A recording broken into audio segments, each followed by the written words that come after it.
Hi guys, my name is Sean. I'm a houseplant enthusiast from Jakarta, Indonesia. In today's video, I'm going to be rescuing this Dieffenbachia. This is a very common species of the Dieffenbachia, and actually it's really beautiful. They're very common plants. You can see them everywhere on the roadside, and people can put them outside safely because no one's going to take them. Somehow they're a little bit big, they're difficult to take. So the thing about living in Indonesia is that I can't leave any of my plants outdoors because they will get stolen in like 5 minutes. But a lot of plants like this Dieffenbachia and also snake plants, like the common snake plants that you see with the yellow variegation, a lot of these plants are placed outdoors because they're very common, they're very affordable, and people think that they have no value. But don't get me wrong, this is really beautiful. It's got some beautiful pattern on the leaves. So I filmed this video today because this broke off and I knew that it was going to break off anytime now. It was already rotted on the stem. So I'm going to be propagating this into many plants today, and I'm going to give you guys an update to see how they're doing. So it's going to be an exciting video. But before that, I'm going to dive into the care real quick. I actually don't know that much about this plant, to be honest. I've only got about 2 Dieffenbachias, but they're very chill. They're super easy. They actually like bright indirect light, and in some cases I've seen them on the roadside with direct sunlight, not full sun mind you, but it's really bright shade with a little bit of direct sunlight, and they seem to be having the time of their lives. So these guys are known to be low light tolerant, but I don't think they actually enjoy being in low light. And if you want to move them to a lower light situation, like in this case, this guy actually moved it into like a medium light condition. It did not like that, so the stem rot off probably because it's got too much water. So basically when you put your plants in a lower light situation, it can handle it, but you need to back off with watering. Don't water them as much. I've been watering this guy lightly almost every day. That's why I don't think it's happy there. But they actually like really bright light, and they like to be dried out a lot between watering, especially in our humid climate in Southeast Asia. They really need to be left alone. I noticed that nobody really babies their Dieffenbachias, which is why these got really beautiful landscape plants. I fertilize it the same way as my other house plants. I haven't seen any pests on my Dieffenbachias. They're actually quite toxic, so if you're dealing with Dieffenbachias, like today I'm going to be cutting this up. I don't want to be touching my hands, mouth and eyes after I touch this. It's actually known to be a bioweapon, if I'm not wrong, in the World War eras. I'm not very familiar with it.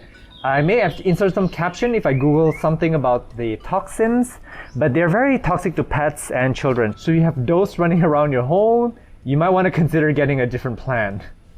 And these Dieffenbachias actually come in many variants. I only have some of the basic ones. I'm going to put up on screen what the Dieffenbachia reflector looks like. That one's actually pretty expensive, but it's really pretty with the neon stripe running down the middle of the leaf. It looks like a lightsaber. And one thing about Dieffenbachias, I would say that they are actually quite a fast grower, and as we see soon, they're also very easy to propagate.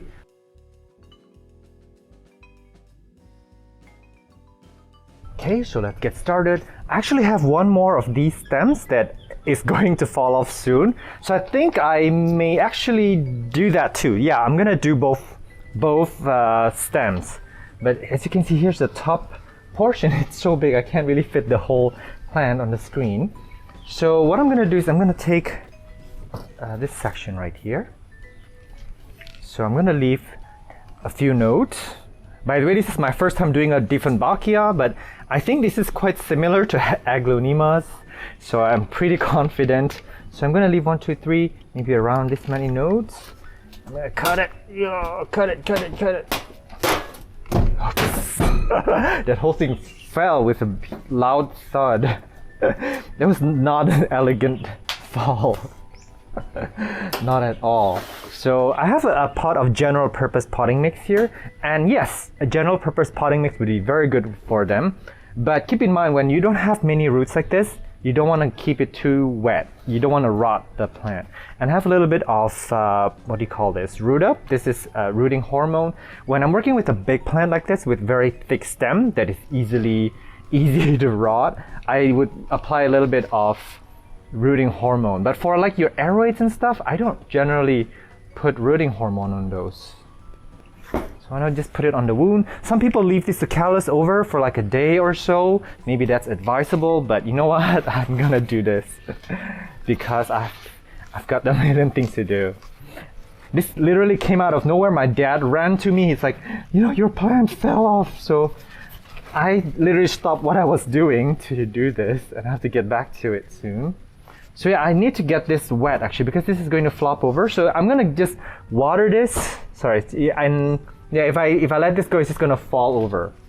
So I may actually have to put a little bit more potting mix too, so that it can be anchored a little bit better. Now there's two ways that people do it. Some people plant it, the stem, this way up onto the potting mix, and some people put it sideways, and I'm gonna do both. So let's see what happens. The most obvious one is right here in the bottom part. I can see roots forming here. So this is the area that I'm going to put sideways, and I can see a little bit of aerial roots here as well. So yeah, I'm gonna do that. I may even see like a bit of growing eye here. This is probably where new buds may appear. So I'm gonna just cut it like right at that. Okay.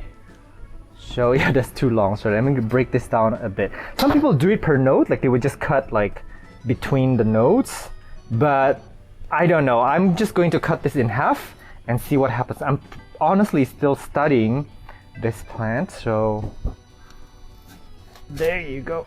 Okay, it's very hard to cut. It's harder to cut than a cucumber.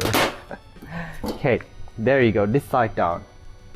I'm just gonna put it, I lay it kind of like this. I don't even really bury it. So you don't want to rot the plant as well. I'm gonna have to keep this out of the rain because yeah, they can be rot off really easily. So it just needs to find damp surface for it to start putting out roots into, and the new buds should form somewhere.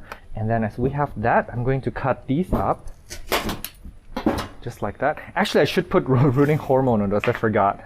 Sorry. Okay, sorry. Which way up is it? This way.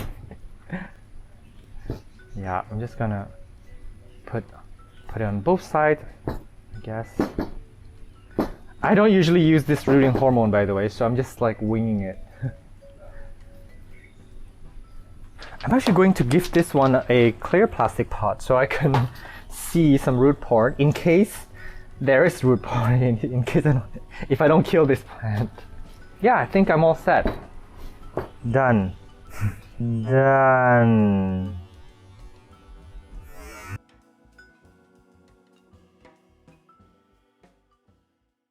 So I was doing a plant tour video and this thing fell right off, which prompted today's video. I guess I'm going to go ahead and propagate this. As you can see from the clips before, that I kind of did it wrong the first time around, so let me see if I can do it better this time. It may be worth mentioning that you should probably wear gloves with Dieffenbachias. This one didn't give me any problems, maybe because it's in such a bad shape. I just recently propagated a Dieffenbachia reflector. My goodness, I had the worst itch ever. It's terrible. So I recommend for you guys to wear gloves. So with this, I'm going to leave a few nodes because I do want to have these root at multiple points. I'm going to cut maybe below here because these are all potential for aerial roots. Okay, there you go. And I'm going to just plop this into potting mix and let this root there. Technically speaking, you could probably do water propagation as well, except it'll be very difficult to water propagate something so big. So that's going to happen. I'm going to give you guys an update on this. And for this ones, that's where the trouble is. I am going to cut them at single nodes.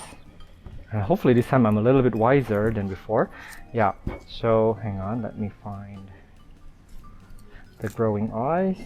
So let me walk you through the growing eyes. Each node will have a set of aerial roots, just like a philodendron, a growing eye. And this is the second node. The growing eye is usually an opposite side, which is the back.